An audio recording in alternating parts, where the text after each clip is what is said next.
But one of the things that I've got to know first is what made you start it in the beginning? Ladies first. Ladies first? Okay. Well, there was a man named HOSEA Williams. He's the original OG. He was on Martin Luther King's executive staff. He saw a homeless man eating out of a garbage can. And it was after Dr. King had been murdered, and he was already pissed off. So this even further enraged him that the wealth in America is so indiscriminately just unfair. And the man said he hadn't eaten in 3 days. This was in 1970. Wow. Okay. Wow. He immediately the next day started feeding 100 men at Wheat Street Baptist Church here in Atlanta.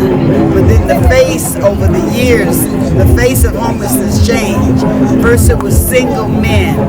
Then it was like the guy in the neighborhood everybody said was the wino. But then it started being women. Then women and children. Then whole families. Now we got middle class people in that food line over there getting food for Thanksgiving. So we started it because HOSEA Williams had a vision. But when he died in 2000, we decided, my husband and I, that it should be year-round, full human services organization, and black people should be serving black people. Because when you go to these nonprofits and you see other races serving our people, then it just underscores that great white collar come save us. And that we want to die. Right. We take care of our own people on our own watch. Our children are not going to be hungry. That's right. That's right. Now, on that same note, okay, I want to know, how did you push through COVID? Because COVID had to been a tying time for something like this, which you've changed up everything. So I kind of want to know, how did you get through it and what made you get through it? We had a staff that was willing to go out in the worst time of COVID and still serve and put their own lives at risk. I couldn't have paid them to do that, but they wanted to, because either you're a warrior or you're not. And HOSEA Williams had raised us to be relentless warriors to serve. That's why people said this morning, aren't y'all cold out here? I said, man, if you've been with HOSEA Williams, you would have been in the cold, the snow, the rain, whatever it took.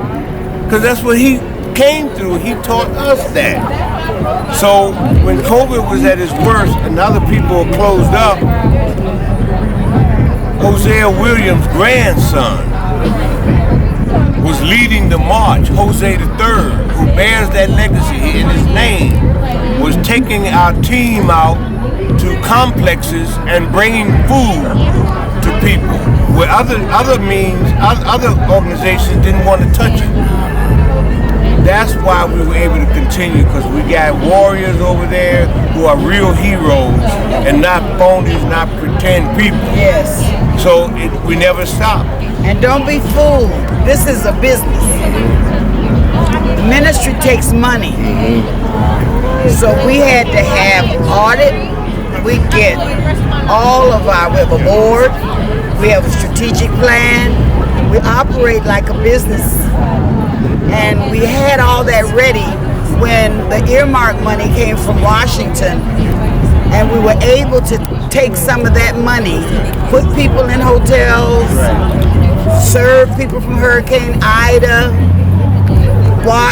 put people back in their apartments. A lot of the times these landlords now, if your lease is out, they raise your rent $300-400.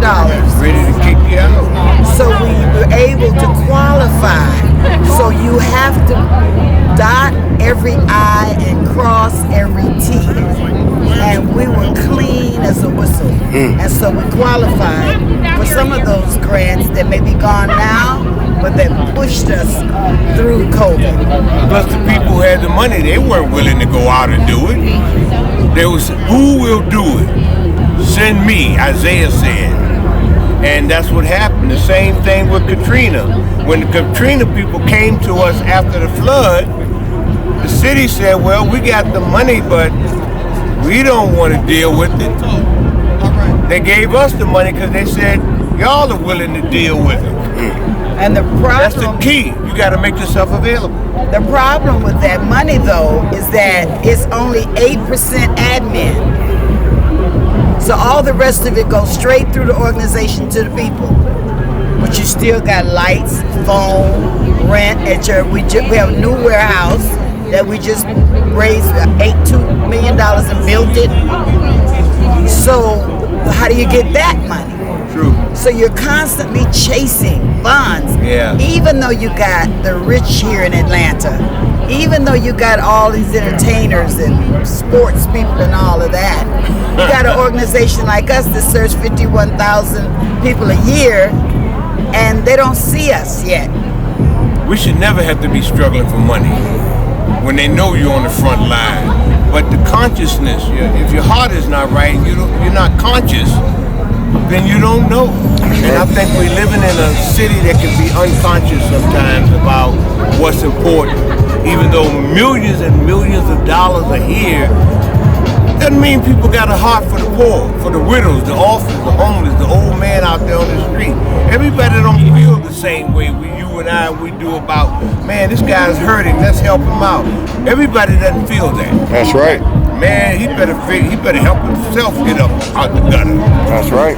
That's right. That's the wrong attitude. People need help. And we do too. So tell me, what is the best thing about it? Because you're changing lives one step at a time, right? And that's got to feel, obviously good. But what is the best thing to you about starting and continuing an organization like this one?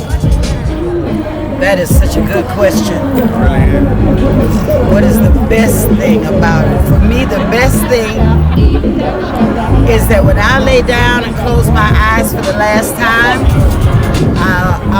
there'll be a smile on my face. I will know that I had purpose to my life. I didn't waste it and I didn't use it on myself. And I have now homeless people that we serve that are now donors, that now have their own companies, that come back and say, I used to be in that line. So you might not be able to solve every problem, but the problems that you can solve, it's your responsibility. You owe something to the people that took the slave master's whip, that got raped, that worked in the cotton field. Your life is not your own. So the best thing is realizing that, becoming aware and conscious of that, and then saying, well, I did my best to do something about it. That's good. Because you're talking about the evolution of being more human and being a better person. When you serve somebody, you become better. Yeah. And I think that's the best part for both of us. We feel like we've come a ways after 21 years of leadership. We aren't those same people that started 21 years ago. Yeah. We're a better human being. We've evolved. And that's the payment. Nothing in life can give you but serving. Yes. You want to be a better human being. If people don't speak better about you by the time you die, then what did you do? What did you accomplish? It's all, man, he was the same knucklehead he was when he was born. Come on now. You have to have a better legacy by the time you die, young people. If not, then you missed it. And that's the most tragic part about it, isn't it? You can miss it. And it could be too late for you. Yes. The young people of today, if you ask me what it was our greatest need, is to reach the young people of today, to get them to understand it doesn't matter how many cars you have, houses you have, cash is always better to be rich. We're rich for what? You can have all that and be lonely and depressed. Taking drugs, trying to kill yourself with several $1 million. Make it rain up in the strip club. Yeah, I mean, come on. Is that all your life is about? Join HOSEA helps. Get it from the elders. We're willing to teach it to you. Okay, we're in our 70s. We've been married 44 years. Someday, somebody's got to be there for us to say, here, your turn. We passed the baton. Jose Williams passed the baton to us. So we need you to pass it to. So come and learn from us while we're healthy, while we're here, and it's available. We're teaching our son and daughter right now, but they gotta want it and come and take that mantle if they want to succeed as being the leader. We're not just going to give it to you, but we want to pass it on, but you got to be worthy of it. My son is working with us right now. Okay, cool. We're teaching him, but if he doesn't really want it, then it's not going to happen.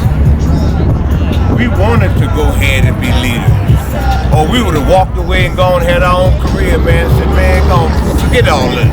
Which we thought about, because it ain't easy to do all of this. But we decided to be leaders, and now we want to pass it on, but you got to be ready for it. I can't pass it to you if you really don't want this, or it will destroy you. Because there is a spiritual aspect to it. It is a sacrifice from your life that it extracts as you do this work. So you have to stay prayed up. You have to stay with a pristine life. You can't be out there wilding out. You got to be worthy of service to others, or it will destroy you. And be held accountable. You see us out of order, you have a right to say, man, Mr. Mrs. O, I've heard some things now. Can you verify these things are true? We're not going to be offended. You should do that. You have a right to do that if we say we're held accountable to the community. If not, then you know something's out of order. Nobody should object to being checked out.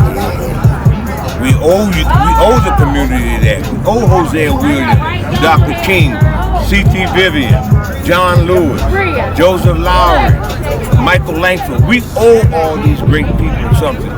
Matter of fact, this whole event is dedicated to the memory of Hopeton Gordon, longtime volunteer who became a staff member in the last years of his life.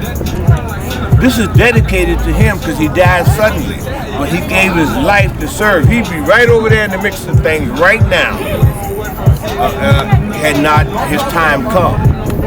So we owe these people the best we can give, and not to bring disgrace or scandal. Like to your family name, you don't want to disgrace your family name. Same with this. This is a legacy. We couldn't live with ourselves if we brought harm or scandal or shame because us being a fool, being stupid or selfish or mismanaging the money. You got to be held accountable. That's very much a part of this too. And God is real.